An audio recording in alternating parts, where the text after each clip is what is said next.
नमस्कार दोस्तों, स्वागत है पपाया पर। आज हम विज्ञान के उन अंधेरे पन्नों को पलटेंगे जिन्हें इतिहास अक्सर छुपा लेता है। विज्ञान का नाम सुनते ही दिमाग में तरक्की, इलाज और बेहतर जिंदगी की तस्वीरें आती हैं। लेकिन क्या विज्ञान हमेशा इंसानियत का साथी रहा है? आज हम जानेंगे विज्ञान के वो खौफनाक एक्सपेरिमेंट जो इंसानियत को शर्मसार कर देते हैं, और इनमें से एक भारत से भी जुड़ा है। ये कहानियां सिर्फ जानकारी नहीं बल्कि चेतावनी है। जब ज्ञान और शक्ति बिना नैतिकता के इस्तेमाल होते हैं तो वो सबसे बड़ा खतरा बन जाते हैं। तो तैयार हो जाइए, ये सफर आपको बेचैन कर सकता है। वीडियो को लाइक करें, शेयर करें और अंत तक जरूर देखें। चलिए शुरू करते हैं विज्ञान के सबसे अंधेरे अध्यायों का ये सफर। कहानी है 1932, टस्कीगी, अलाबामा की, यूएस।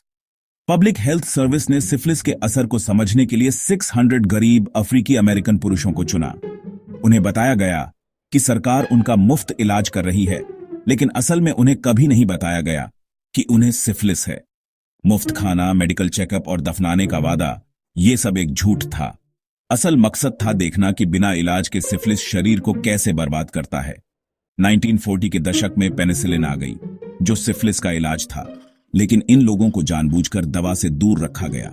स्थानीय डॉक्टरों को भी मना कर दिया गया कि इनका इलाज न करें। इलाज होते हुए भी इन्हें रिसर्च के लिए मरने दिया गया। यह धोखा 40 साल तक चला।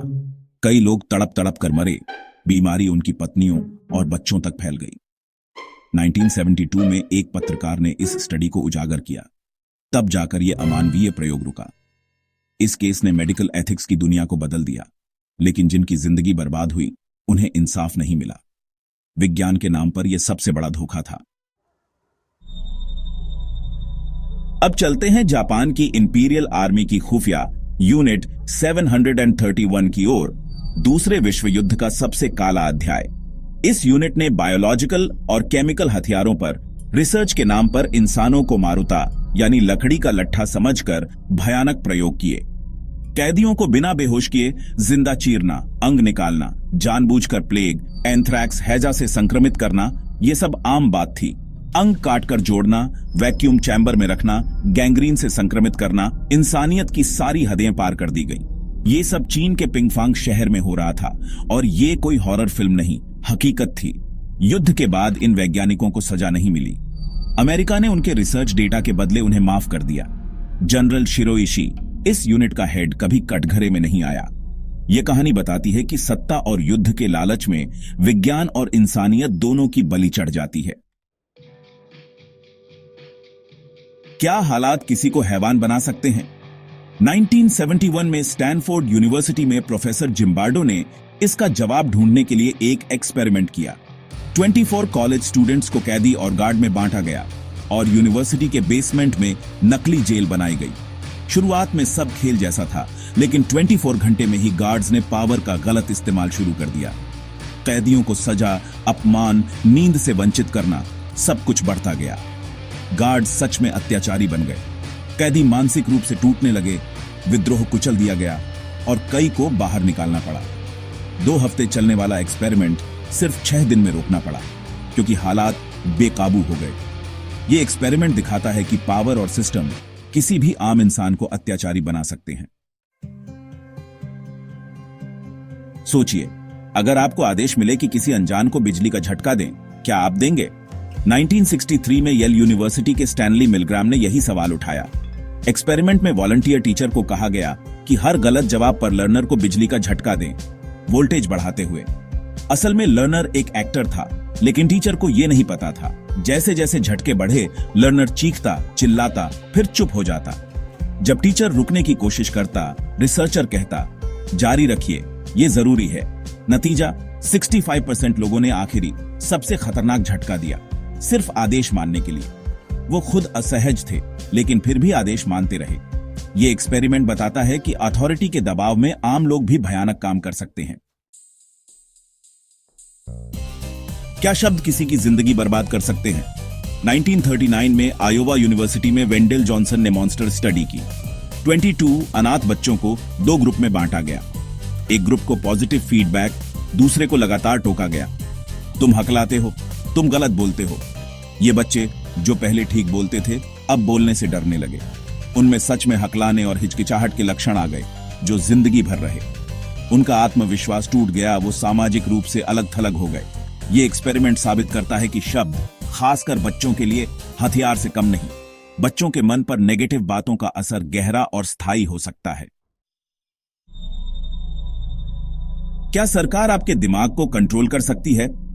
1950-60 के दशक में CIA ने प्रोजेक्ट MK अल्ट्रा शुरू किया, माइंड कंट्रोल के तरीके खोजने के लिए। LSD, हिप्नोटिज्म, सेंसरी डेप्रिवेशन, मानसिक और शारीरिक टॉर्चर, ये सब गुप्त रूप से आम नागरिकों, मानसिक रोगियों, कैदियों पर आजमाया गया। CIA एजेंट्स अस्पतालों, यूनिवर्सिटीज, जेलों में जाकर लोगों को चुपके से LSD दे देते थे। मकसद क्या? ड्रग्स से किसी की यादें मिटाई जा सकती हैं या किसी को रोबोट की तरह कंट्रोल किया जा सकता है। नतीजे, कई लोग पागल हो गए, कुछ की याददाश्त चली गई, कुछ की मौत हो गई। 20 साल तक ये सब चलता रहा, फिर दस्तावेज नष्ट कर दिए गए, कुछ फाइलें बचीं, जिससे सच सामने आया। MK अल्ट्रा चेतावनी है कि जब नैतिकता को ताक पर रख दिया जाए तो सरकारें कितनी खतरनाक हो सकती हैं। Willowbrook state school, New York. 1956 से 1970 के बीच मानसिक रूप से दिव्यांग बच्चों को जानबूझकर हेपेटाइटिस से संक्रमित किया गया। मकसद हेपेटाइटिस के असर को स्टडी करना और वैक्सीन बनाना। माता पिता पर दबाव डाला गया, अगर बच्चे को स्कूल में भर्ती कराना है तो रिसर्च स्टडी में शामिल करना होगा। मजबूर माता पिता ने सहमति दी। बच्चों को वायरस वाला सीरम या इंजेक्शन दिया गया। डॉक्टर हर स्टेज को नोट करते रहे, लेकिन बच्चों के दर्द की कोई परवाह नहीं थी। 14 साल तक ये अनैतिक प्रयोग चलता रहा। सैकड़ों बच्चे बीमार हुए। इस केस ने मेडिकल रिसर्च के नियमों को सख्त बनाया, लेकिन उन बच्चों का दर्द कभी नहीं मिटा। 1946-48, ग्वाटेमाला।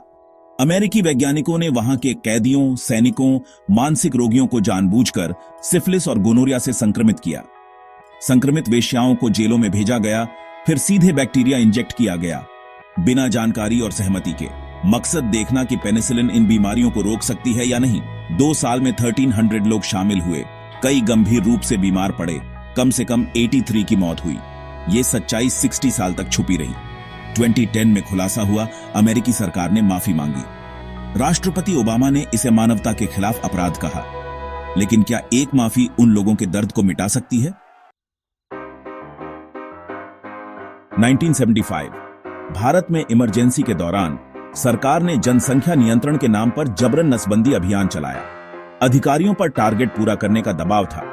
गरीब और अनपढ़ लोगों को लालच या धोखे से ऑपरेशन के लिए लाया गया। कई जगहों पर जबरदस्ती की गई। गांवों में छापे, बसें रोककर यात्रियों की नसबंदी। शादीशुदा, अविवाहित, बूढ़े, जवान, किसी को नहीं बख्शा गया। 1 साल में 60 लाख से ज्यादा पुरुषों की नसबंदी हुई, कई की मौत हो गई। ये दिखाता है कि जब नीति बिना सहमति और सम्मान के लागू होती है तो वो मानवाधिकार उल्लंघन बन जाती है। विज्ञान का इस्तेमाल भलाई के लिए होना चाहिए, डराने के लिए नहीं। कल्पना कीजिए, डॉक्टर आपको गर्भपात रोकने की दवा देता है, लेकिन वो आपकी अगली पीढ़ी के लिए जहर बन जाती है। 1940 से 1971 के बीच DES नाम की दवा लाखों गर्भवती महिलाओं को दी गई, मिसकैरेज रोकने के नाम पर। 1971 में पता चला कि जिन महिलाओं ने DES ली, उनकी बेटियों में दुर्लभ कैंसर, बांझपन और अन्य गंभीर समस्याएं आम थीं। ये असर सिर्फ एक नहीं, पूरी पीढ़ी पर पड़ा। दवा पर बैन लगा, लेकिन तब तक लाखों परिवार प्रभावित हो चुके थे। ये केस बताता है कि दवा कंपनियों के मुनाफे और अपर्याप्त रिसर्च के कारण विज्ञान अभिशाप बन सकता है। नई दवा या टेक्नोलॉजी पर आंख बंद करके भरोसा करना खतरनाक है। क्या आप जानते हैं आज भी अनैतिक प्रयोग हो रहे हैं डिजिटल युग में? 2012 में फेसबुक ने 7 लाख यूजर्स पर एक मनोवैज्ञानिक प्रयोग किया बिना इजाजत के। फेसबुक ने कुछ यूजर्स को ज्यादा पॉजिटिव, कुछ को ज्यादा नेगेटिव पोस्ट्स दिखाई, फिर उनके खुद के पोस्ट्स का विश्लेषण किया। नतीजा, जिन लोगों ने पॉजिटिव पोस्ट्स देखी वो खुद भी पॉजिटिव लिखने लगे, नेगेटिव वालों ने नेगेटिव। यह साबित हुआ कि भावनाएं ऑनलाइन भी फैलती हैं, इमोशनल कंटेगियन। 2014 में जब यह स्टडी सामने आई तो दुनिया भर में हंगामा मच गया। लोगों को गुस्सा था कि फेसबुक ने बिना बताए उनकी भावनाओं के साथ खिलवाड़ किया।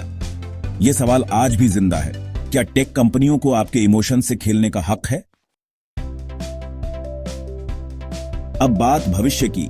क्रिस्पीआर जीन एडिटिंग टेक्नोलॉजी। 2018 में चीन के हे जियानकुई ने दुनिया के पहले जेनेटिकली मॉडिफाइड बच्चे बनाए। 2 जुड़वां बच्चियों के डीएनए को एडिट किया गया ताकि वो एचआईवी से इम्यून हो जाएं। यह पहली बार था जब इंसान के जर्मलाइन डीएनए में बदलाव किया गया जो आने वाली पीढ़ियों तक जाएगा। यह प्रयोग गुप्त रूप से बिना नैतिक मंजूरी के किया गया। दुनिया भर में इसकी निंदा हुई, हे जियानकुई को जेल हुई, लेकिन इस घटना ने डिजाइनर बेबीज का दरवाजा खोल दिया है। क्या भविष्य में अमीर लोग अपने बच्चों के जीन चुनेंगे? ये चेतावनी है, विज्ञान की तरक्की के साथ नैतिक सीमाएं भी जरूरी हैं। तो ये थी विज्ञान के इतिहास की वो कहानियां जहां ज्ञान और क्रूरता की रेखा मिट जाती है। टस्कीगी से लेकर यूनिट 731 इमरजेंसी से फेसबुक तक, हर केस एक ही बात कहता है, जब नैतिकता नहीं होती, विज्ञान इंसानियत का दुश्मन बन सकता है। ये सिर्फ इतिहास की गलतियां नहीं, बल्कि भविष्य के लिए चेतावनी है। हर वैज्ञानिक खोज के केंद्र में इंसान और उसकी गरिमा होनी चाहिए। अब आपकी बारी, कौन सा केस आपको सबसे डरावना लगा? कमेंट करें, शेयर करें और पापाया को सब्सक्राइब करें। अगली बार फिर मिलेंगे एक और साइंस की अंधेरी कहानी के साथ। धन्यवाद। जय हिंद।